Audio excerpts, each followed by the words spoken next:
Il est 19h à Koutiala, 19h dans la commune rurale de Sonko-Doubakoré, même heure à Bamako. Bienvenue dans cette édition d'information de Niata TV. Mettre fin aux inégalités, mettre fin au sida, c'est le thème de la journée mondiale et du mois de lutte contre le VIH-Sida, édition 2021. Son lancement a été fait ce 2 décembre par le chef du gouvernement. Dans le cadre de la Semaine nationale de lutte contre la corruption, l'OCLEI a organisé une conférence en collaboration avec le Conseil national des arabophones du Mali.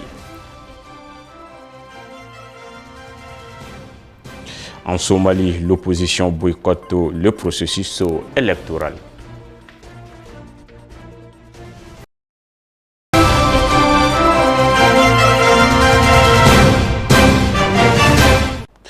Comme annoncé dans les titres, le Premier ministre chef du gouvernement, Dr Choguel Kokala Maïga, a procédé ce matin au lancement de la journée mondiale et du mois de lutte contre le VIH-Sida. Le thème de l'édition 2021 est « Mettre fin aux inégalités, mettre fin au sida ». Plusieurs membres du gouvernement étaient présents lors du lancement de cette journée. La cérémonie a eu lieu à la maison des aînés de Bamako, en présence de Abdou Ouattara et Moussa Diallo. C'est dans la salle de la Maison des Aînés que l'édition 2021 pour la Journée mondiale et du mois de solidarité contre le sida a été lancée par le Premier ministre Dr Choguel Kokala Maïga. Dans ses propos, a indiqué que le gouvernement du Mali reste engagé dans la lutte contre le VIH-Sida. Cette journée permet également de renouveler notre engagement en faveur de l'action. Le gouvernement de la République du Mali reste fermement engagé dans la lutte contre ce fléau. Cette pandémie qui a ébranlé le monde il y a plusieurs décennies et que la crise sanitaire en cours liée au Covid-19 ne doit pas occulter. C'est la raison pour laquelle le président de la transition, chef de l'État, le colonel Assimi Goïta, par ailleurs président du Conseil national de lutte contre le sida, m'a dépêché pour présider en son nom la présente journée au Mali afin de réaffirmer sa profonde dédicace ainsi que l'engagement du gouvernement du Mali à l'objectif d'éradication de cette maladie à l'horizon 2030. Le Premier ministre a accordé une importance remarquable au thème choisi cette année. Mettre fin aux inégalités et mettre fin au sida sont des facteurs qui sont liés et le gouvernement ne ménagera aucun effort pour accompagner les personnes vivant avec le VIH-Sida. Le thème de la journée mondiale édition 2021, intitulé, je cite, « Mettre fin aux inégalités, mettre fin au sida », fin de citation, vient nous rappeler fort opportunément que les progrès notables enregistrés ces dernières années dans la lutte contre le sida seront gravement remis en cause si les inégalités structurelles continuent de subsister au niveau national et international dans l'accès aux soins et dans l'atteinte des objectifs de développement durable. Mettre fin aux inégalités, c'est agir plus et mieux dans le cadre de politiques économiques holistiques et d'inclusion sociale permettant d'éradiquer le sida. Le représentant spécial des Nations Unies pour la lutte contre le VIH-Sida au Mali dira que l'ONU-Sida va accompagner le Mali dans la lutte contre le sida pour faire disparaître la maladie d'ici 2030. Tenir donc cette promesse, c'est sauver des millions de vies et améliorer la société dans toutes ses composantes. Les inégalités économiques, sociales, culturelles et juridiques doivent prendre fin de toute urgence si nous voulons éradiquer le sida et aller vers un développement durable d'ici l'année 2030. Le Mali, comme vous l'avez entendu, a choisi comme thème national « Mobilisons-nous pour un Mali sans inégalité et sans sida ». Je voudrais donc ici vous assurer de l'engagement continu des Nations Unies aux côtés du Mali pour l'élimination du sida à l'horizon 2030. Et je voudrais aussi saisir cette occasion pour remercier et féliciter les autorités de la transition pour l'organisation de cette cérémonie aujourd'hui. La propagation du VIH-Sida est favorisée par les conflits. Alors allons tous vers la paix et protégeons-nous contre le VIH-Sida. L'Office central de lutte contre l'enrichissement illicite en partenariat avec le Conseil national des arabophones du Mali a organisé une conférence sur la lutte contre la corruption et le développement au Mali. La cérémonie d'ouverture était présidée par le ministre de la Justice, des Droits de l'Homme, garde des Sceaux, M. Mamadou Kassogué. C'était ce matin à l'école de maintien de la paix à l'UNO Blondé-Bey. Reportage signé Essata Touré et Salif Fougnari.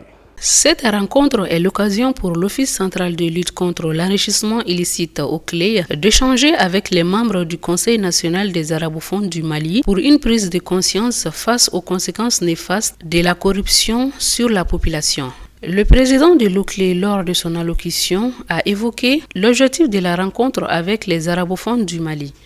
L'événement qui nous réunit ce matin intervient dans le cadre de la Semaine nationale de lutte contre la corruption. La Semaine nationale de lutte contre la corruption a été instituée au Mali en 2012 dans le cadre de la commémoration de la Journée internationale pour la lutte contre la corruption. Cette journée internationale a elle-même été instituée par l'Organisation des Nations Unies le 31 octobre 2003. Cette journée internationale a été instituée par l'ONU pour sensibiliser au problème de la corruption et faire connaître le rôle de la Convention des Nations Unies contre la corruption dans la lutte contre ce phénomène. Le président du Conseil national des arabophones du Mali a expliqué les raisons qui les ont poussés à se joindre à l'OCLEI pour lutter ensemble contre la corruption. Quand nous avons observé les activités de l'OCLEI, les activités allant dans la dénonciation des cas de la corruption et de l'enrichissement illicite, la remise de cette documentation aux autorités publiques et la mise en parallèle de la corruption, de l'enrichissement illicite et le développement, nous nous sommes dit qu'il est important qu'on s'intéresse à cette affaire, que nous nous investissions dans les combats contre la corruption et l'enrichissement illicite. Mais pour le faire, il faut s'informer, il faut être sensibilisé, il faut avoir la conviction pour agir. Nous avons écrit formellement à l'OCLEI pour demander l'organisation d'un séminaire, une journée de réflexion, une journée d'échange sur la corruption et ses effets, ses conséquences sur le développement. Le ministre de la Justice et des Droits de l'Homme, garde des Sceaux, a donné ses impressions à l'ouverture de la Semaine nationale de lutte contre la corruption. C'est une activité particulièrement importante que l'OCLEI est en train d'organiser à travers plusieurs ateliers et séminaires qui vont se dérouler durant la période indiquée. Il s'agira de sensibiliser les publics, les acteurs publics, les acteurs de la société civile à la nécessité pour tous de se mobiliser pour lutter contre la corruption et toutes les pratiques assimilées qui constituent de véritables gangrènes dans notre société. Il s'agit de phénomènes qui empêchent le pays d'amorcer son développement. Il s'agit de phénomènes qui privent les citoyens de leurs droits fondamentaux, droit d'accès à l'eau, à l'électricité, droit d'accès aux soins, droit d'accès aux infrastructures routières, droit d'accès à l'alimentation, droit d'accès au minimum dont un être humain a besoin pour vivre de façon décente. La corruption est un fléau qui entraîne tout cela. Donc c'est un devoir pour tous, que vous soyez du secteur privé, du secteur public, de lutter contre ce phénomène-là. À noter que plusieurs activités sont prévues pendant une semaine par l'OCLEI dans le cadre de la Journée internationale de lutte contre la corruption qui se tiendra le 9 décembre afin de sensibiliser le monde face à ce phénomène. Le ministre des Mines, de l'Énergie et de l'Eau continue sa croisade contre les orpailleurs illégaux. Les sanctions entreprises ont permis de saisir plusieurs centaines d'engins et équipements lourds et procéder à l'arrestation de plusieurs dizaines de personnes de différentes nationalités. Les matériels saisis ont été déposés à la brigade territoriale de la gendarmerie de Kenyeba. Nous y reviendrons avec plus de détails dans nos prochaines éditions. Le Conseil des ministres s'est réuni en session ordinaire le mercredi 1er décembre 2021 dans sa salle de délibération au palais de Koulouba sous la présidence du colonel Assimi Goïta, président de la transition, chef de l'État. Après examen des points inscrits à l'ordre du jour, le Conseil a adopté des projets de texte et attendu des communications. Aïcha Tabachili pour lecture du communiqué. Au chapitre des mesures législatives et réglementaires 1, sur le rapport du ministre de l'Économie et des Finances, le Conseil des ministres a adopté un projet de décret portant approbation du marché relatif aux travaux de construction du siège de l'Institut du Sahel du Comité inter-État de lutte contre la sécheresse au Sahel à Bamako. Le marché est conclu entre le gouvernement de la République du Mali et l'entreprise XCM Sahara pour un montant de 2 610 948 779 francs CFA, toutes taxes comprises et un délai d'exécution de 12 mois. L'adoption du présent projet de décret permettra de doter l'Institut du Sahel d'un siège moderne répondant aux normes et concrétiser l'engagement des plus hautes autorités. 2. Sur le rapport du ministre de la Santé et du Développement social, le Conseil des ministres a adopté A.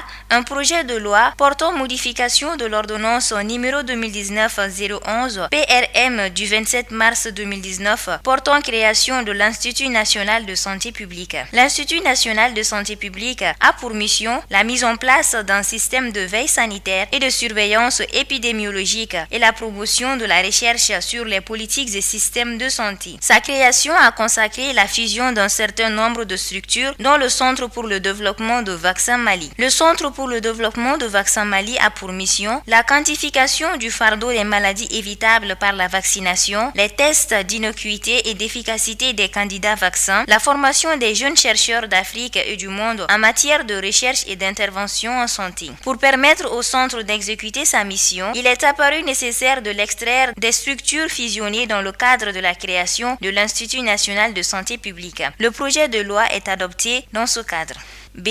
Un projet de décret fixant les modalités de l'application de certaines dispositions de la loi numéro 2018-074 du 31 décembre 2018 portant institution du régime d'assurance maladie universelle, la mise en place de l'assurance maladie obligatoire et du régime d'assistance médicale respectivement pour les fonctionnaires, les travailleurs, les députés, les retraités et leurs ayants droit d'une part et les indigents et autres bénéficiaires de droits d'autre part, a permis à notre pays d'amorcer un système de couverture maladie basé sur la solidarité et la mutualisation du risque pour certaines catégories de la population. L'adoption du présent projet de décret vise à préciser les détails nécessaires à l'application de la loi portant institution du régime d'assurance maladie universelle et à assurer l'accessibilité des soins de santé à l'ensemble de la population. Au chapitre des communications, le ministre de la Santé et du Développement social a informé le Conseil des ministres de l'évolution de la maladie à coronavirus marquée par une augmentation du nombre de cas testés positifs par rapport à la semaine précédente. Le président de la transition, chef de l'État, appelle la population au respect strict des mesures de prévention et de lutte contre la maladie. Dans le cadre de la lutte contre l'esclavage dans notre pays, le ministre de la Justice a ordonné des sanctions pour tout cas de violence physique et d'atteinte aux biens exercés contre les personnes à l'occasion de la journée mondiale de lutte contre la pratique de l'esclavage. Ce 2 décembre 2021, Mamadou Kassogué a assuré que des mesures sont prises pour lutter contre l'esclavage par accidence qui demeure un phénomène préoccupant, surtout dans la région de Caillou. Aïssata Bachili. Dans la région de Caille, les personnes qui refusent d'être traitées d'esclaves sont victimes de mauvais traitements. Nous avons certains dossiers particulièrement sensibles en cette période.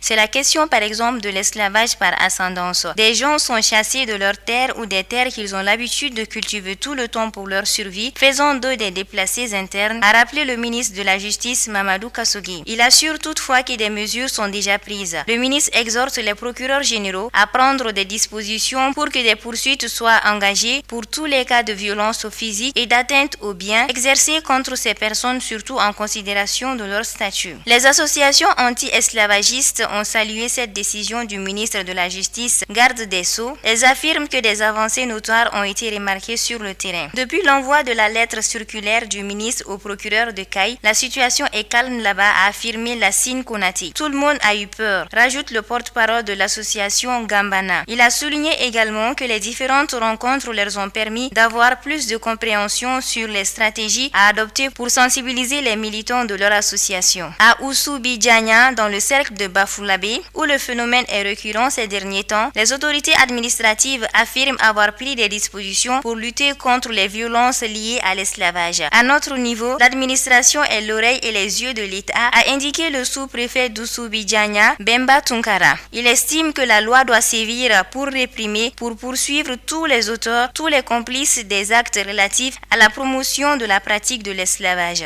Rappelons qu'en octobre dernier, plus de 37 personnes avaient été interpellées à Bafoulabé. C'était suite aux affrontements entre pro- et anti-esclavagistes survenus le 29 septembre dernier à Souroubiré, cercle de Bafoulabé. La Commission nationale de défense des droits de l'homme, CNDH, se réjouit de l'ordonnance du ministre de la Justice aux procureurs généraux de la Cour d'appel d'engager des poursuites contre les esclavagistes. Toutefois, la CNDH invite les autorités à préconiser la sensibilisation afin que les esclavagistes changent de comportement.